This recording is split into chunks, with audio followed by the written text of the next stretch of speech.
পৃথিবীর একমাত্র নবী হজরত মূসা আলাইহিস সালাম, যিনি সরাসরি আল্লাহ পাকের সাথে কথা বলতে পারতেন। একবার এক বন্ধ্যা নারীর ব্যাপারে আল্লাহ তাআলাকে প্রশ্ন করলে আল্লাহ পাক হজরত মূসা আলাইহিস সালামকে বলেন, হে মূসা, এই নারী কখনোই সন্তানের মা হতে পারবে না। আমি তার ভাগ্যে কোনো সন্তান রাখিনি। আমি চাইলে মানুষকে সন্তান দান করি, আবার কাউকে নিঃসন্তান রেখে দেই। হজরত মূসা আলাইহিস সালাম তুর পর্বত থেকে ফেরার পথে সেই বন্ধ্যা নারীকে যখন আল্লাহ পাকের সিদ্ধান্ত জানিয়ে দিলেন যে তুমি কখনোই মা হতে পারবে না, সেই নারী কান্নায় ভেঙে পড়ল। তার অন্তত কয়েক মাস পর হজরত মূসা আলাইহিস সালাম জানতে পারলেন সেই নারী গর্ভধারণ করেছে এবং একটি ফুটফুটে সন্তান জন্ম দিয়েছে। যেহেতু হজরত মূসা আলাইহিস সালাম শুধুমাত্র তুর পর্বতে গিয়েই আল্লাহ পাকের সাথে সরাসরি কথা বলতেন, তাই হজরত মূসা আলাইহিস সালাম সবার আগে সেই নারীর বাড়িতে গেলেন এবং সেখানে গিয়ে সেই নারীকে তার স্বামী ও সন্তান সহ খেলাধুলা করতে দেখে অবাক হয়ে জিজ্ঞেস করলেন, তোমাদের সন্তান হলো কিভাবে? আল্লাহ পাক তো সিদ্ধান্ত জানিয়েছেন তুমি বন্ধ্যা থাকবে। মূসা আলাইহিস সালামের প্রশ্নের সরাসরি কোনো জবাব না দিয়ে সেই নারী একটু মুচকি হাসল। আল্লাহর নবী সাথে সাথে তুর পর্বতে গেলেন এবং আল্লাহ পাকের কাছে প্রার্থনা করে বললেন, ইয়া রব্বে কারিম, আপনি যা বলেন তাই ঘটে। আসমান জমিনের মধ্যে এমন কোনো কিছু নেই যা আপনার অগোচরে রয়েছে, সব কিছুই আপনার উপর নির্ভরশীল। তাহলে আপনার এই সিদ্ধান্ত পাল্টালো কিভাবে? এই নারীর ব্যাপারে আপনি জানিয়েছেন সে আজীবন বন্ধ্যা থাকবে, কারণ এটাই তার ভাগ্য, এটাই তার তকদির। তাহলে সেই নারী কিভাবে গর্ভধারণ করল? আল্লাহ তাআলা হজরত মূসা আলাইহিস সালামকে বললেন, ইয়া মূসা, তোমার এই প্রশ্নের উত্তরের পূর্বে আমার একটি শর্ত তোমাকে পালন করতে হবে। তখন আল্লাহ তাআলা হজরত মূসা আলাইহিস সালামকে মানুষের গোশত নিয়ে আসতে বললেন। আল্লাহ পাক বললেন, হে মূসা, আমার আশেক, আমার প্রেমিক এমন কোনো বান্দা আছে কি যার কাছ থেকে তুমি আমার জন্য তার শরীরের গোশত নিয়ে আসতে পারো? যখন আল্লাহ তাআলা কোনো নবী রাসূলকে কোনো কিছুর হুকুম দিতেন, তখন কেউ আল্লাহ তাআলার কাছে কোনো প্রশ্ন করতে পারত না। অর্থাৎ এই যেমন ধরুন, হে আল্লাহ, আপনার কেন মানুষের গোশত প্রয়োজন, অথবা আপনি আমাকে এমন হুকুম দিয়েছেন এর ফলে রক্তপাত হতে পারে, এ ধরনের কোনো প্রশ্ন করার সুযোগ নেই। কেননা আল্লাহ পাক পবিত্র কোরআনে বলেছেন, ইয়ালামু মা বাইনা আইদিহিম ওয়া মা খালফাহুম ওয়া লা ইউহিতুনা বিশাইইম মিন ইলমিহি ইল্লা বিমা শাআ।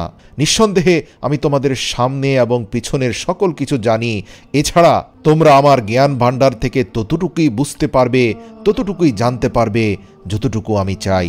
সুতরাং আল্লাহ পাকের ইলমের সাথে কোনো প্রশ্ন চলে না। তাই হজরত মূসা আলাইহিস সালামও এক্ষেত্রে আল্লাহ তাআলাকে কোনো প্রশ্ন করেননি। তিনি তার কাউমের লোকদের কাছে এসে আল্লাহ তাআলার নির্দেশ শুনিয়ে দিলেন। বসতির লোকেরা যখন আল্লাহ তাআলার এই নির্দেশ শুনলেন, তাদের কাছে তা বেশ অদ্ভুত মনে হলো। তারা উল্টো বিভিন্ন প্রশ্ন করতে থাকলো। আর আমরা জানি হজরত মূসা আলাইহিস সালামের কাউম বনি ইসরাইল যথেষ্ট রূঢ় প্রকৃতির ছিল। তারা হজরত মূসা আলাইহিস সালামের এমন আবদারের কথা শুনে বলল, হে মূসা, তুমি তো দেখি অদ্ভুত ধরনের আবদার নিয়ে এসেছ, তুমি আমাদের রক্তপাতের কথা বলছো? তারা সবাই অস্বীকৃতি জানালো। তাদের সবার অন্তরে ভীতির সঞ্চার হলো যে না জানি মূসা আমাদের কাছ থেকে জোর করে গোশত নিয়ে যায়। এদের অনেকেই আবার এলাকা ছেড়ে পালিয়ে গেল।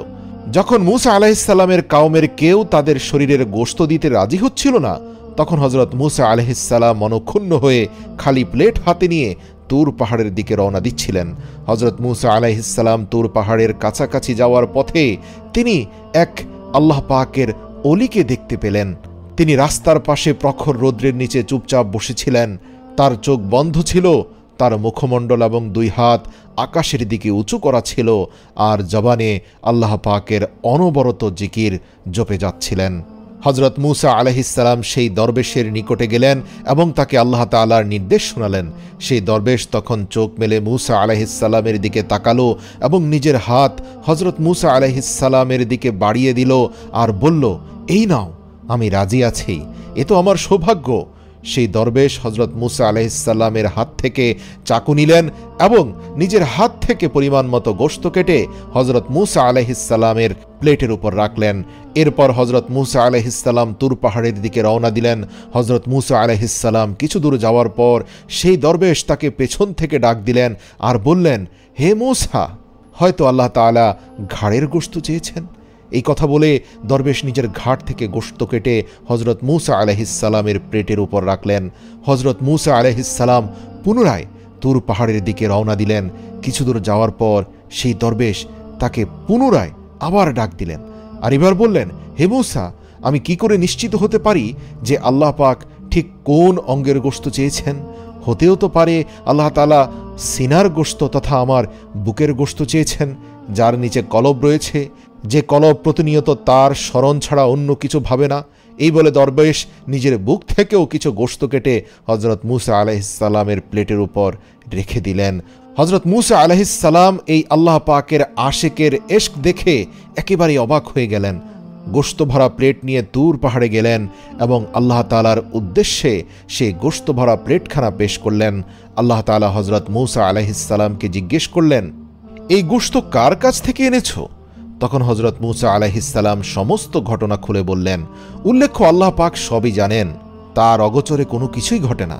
তখন আল্লাহ তাআলা হজরত মূসা আলাইহিসসালামকে বললেন, হে মূসা, আমার এই বান্দা আমাকে অসম্ভব মহব্বত করে, আর আমার প্রতি তার ইশক দেখেছ?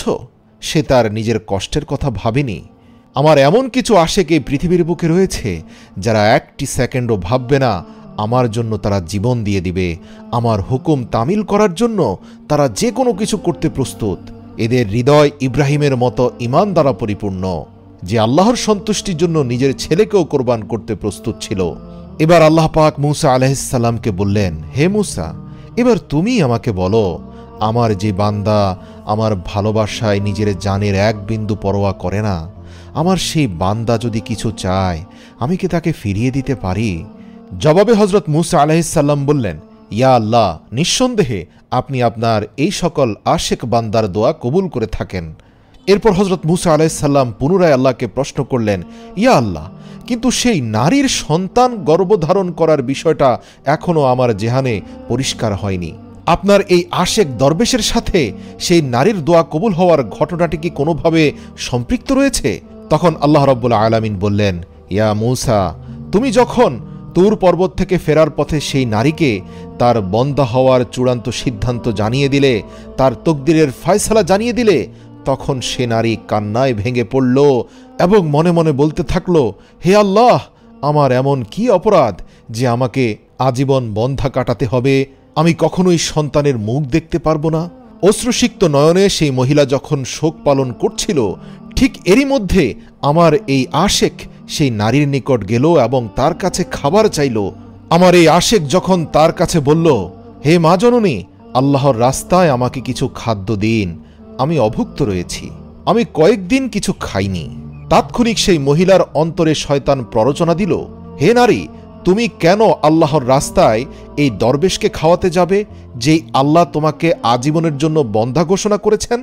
শয়তানের এই প্ররোচনা যখন সেই নারীর অন্তরে আসলো, সাথে সাথে সে ইস্তেগফার পড়ল এবং সে মন থেকে শয়তানকে সরিয়ে দিয়ে বলল, কখনো নয়, আমার আল্লাহ এই জীবনে আমাকে এমন অনেক কিছুই দিয়েছেন যার শুকরিয়া আমার আদায় করা উচিত।